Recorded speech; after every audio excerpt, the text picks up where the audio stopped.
that there are 5 common things that you should never do in your marriage. They are not just prohibited by law, they will amount to a crime, and you can end up in prison for up to 2 years for doing any of these 5 things.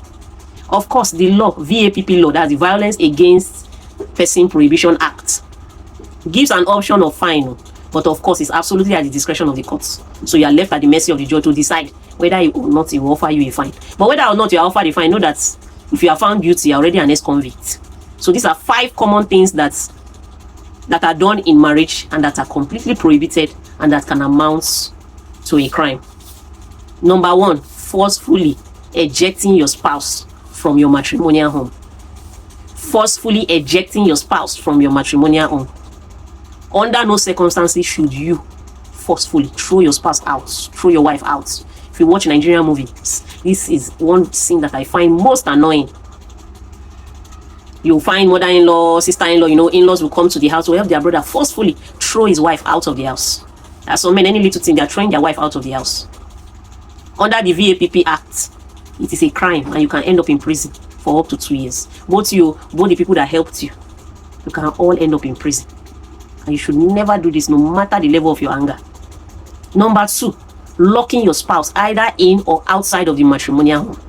There are some persons, because you are angry, your wife has, or you don't want her to do something, then you lock her. Sometimes you even lock children. You will lock children, you will walk away with the key. Some people have lost their lives through one form of domestic violence or the other. It's not until you beat somebody or you punch the person. There are some actions that are considered to be extreme violence. Under no circumstances should you lock your spouse for any reason in or out of the matrimonial home. Number 4, damage to property. Do not, in the heat of anger, begin to damage property. If you have such level of rage and unreasonableness, please seek help. Seek help. Go to therapy and work on yourself. It is not anything you should be proud about. I've heard people say, me, if I'm angry, I destroy things.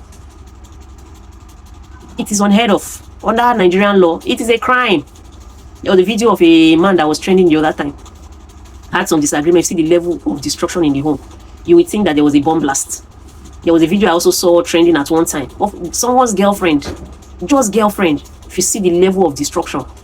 Everything in the house went down. Like complete destruction that is beyond, like you cannot even fix it.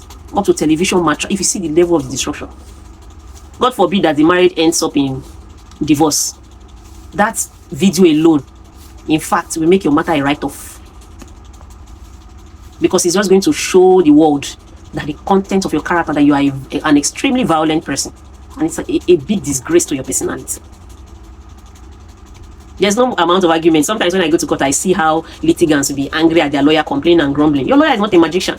Your lawyer will only work with the facts that are available. If you have already misbehaved and ruined things for yourself, lawyer will only work with the facts that are available. Lawyer is not a magician.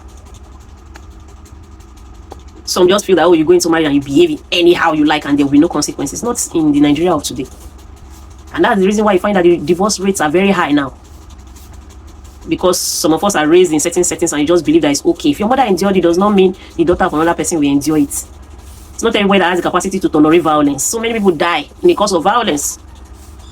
So no matter what happens in your marriage, don't do it for flex. Don't do it just to, don't do it by mistake. Don't even try it.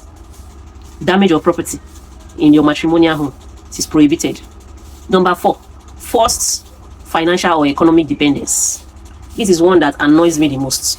You find that men, you are a man, you see a lady, hardworking, industrious, chasing a career, chasing a life. She has a trade, she's doing something with her life, tidy and okay.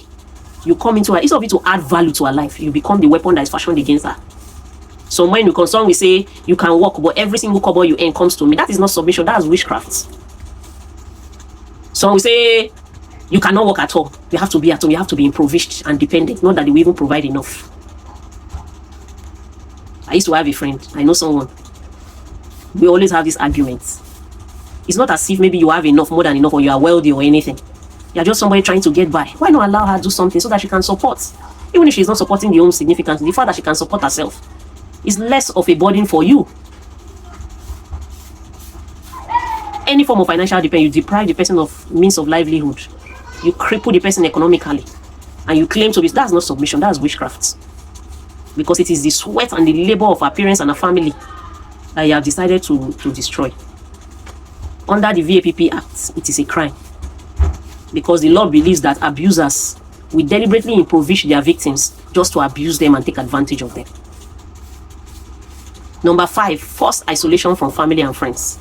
If you force your partner to isolate themselves from family and friends, I don't mean when you refuse to allow them visit. Yes, there are times where it may not be convenient for your spouse to visit family or friends. Of course, your partner, you can both discuss, and your partner can say, no, please don't go now, go next month or go next year or something. It's different.